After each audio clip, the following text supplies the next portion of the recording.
atas nama Natalie Holster melawan Sutisna. Belum genap 2 tahun nikah, Natalie Holzer resmi gugat cerai Sule, tuntut hak asuh dan nafkah anak. Natalie Holzer telah resmi menggugat cerai Sule di Pengadilan Agama Cikarang. Ibu satu anak itu ajukan hak asuh hingga nafkah anak. Keretakan rumah tangga Natalie Holzer dan Sule kini terbukti. Pasalnya, Natalie diketahui telah menggugat cerai Sule. Kabar tersebut diungkap langsung oleh Pengadilan Agama Cikarang. Natalie telah mendaftarkan gugatannya ke Pengadilan Agama Cikarang secara e-court pada tanggal 3 Juli tahun 2022. Jadi memang betul Pengadilan Negeri Cikarang telah menerima perkara gugatan yang berupa e-court, ucap Panitera Pengadilan Agama Cikarang, Maman Suherman dilansir Tribun Style dari YouTube KH Infotainment pada Kamis, tanggal 7 Juli tahun 2022. Berdasarkan surat gugatannya tanggal 3 Juli tahun 2022, atas nama Natalie Holzer melawan Sutisna, tambahnya.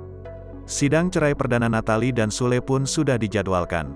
Gugatan itu telah diverifikasi oleh Pengadilan Agama Cikarang pada tanggal 5 Juli tahun 2022.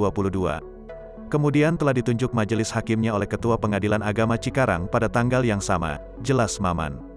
Telah ditetapkan hari sidangnya pada tanggal 20 Juli tahun 2022, imbuhnya. Dalam gugatannya, Natalie diketahui mengajukan terkait hak asuh anak serta nafkah. Di dalam gugatan itu ada gugatan cerai, hak asuh anak dan nafkah anak, ujar Maman. Terkait alasan Natalie menggugat cerai, pihak Pengadilan Agama tak bisa memberikan informasi.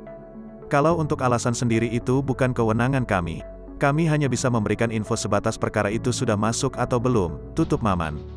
Memang betul ya, Pengadilan Agama Cikarang itu telah menerima perkara gugatan yang berupa e-court.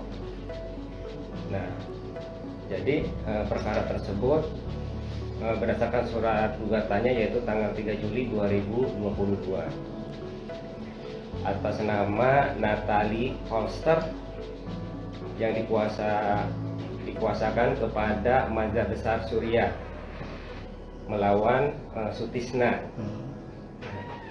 Itu aja yang masuk ke Pengadilan Agama Cikarang.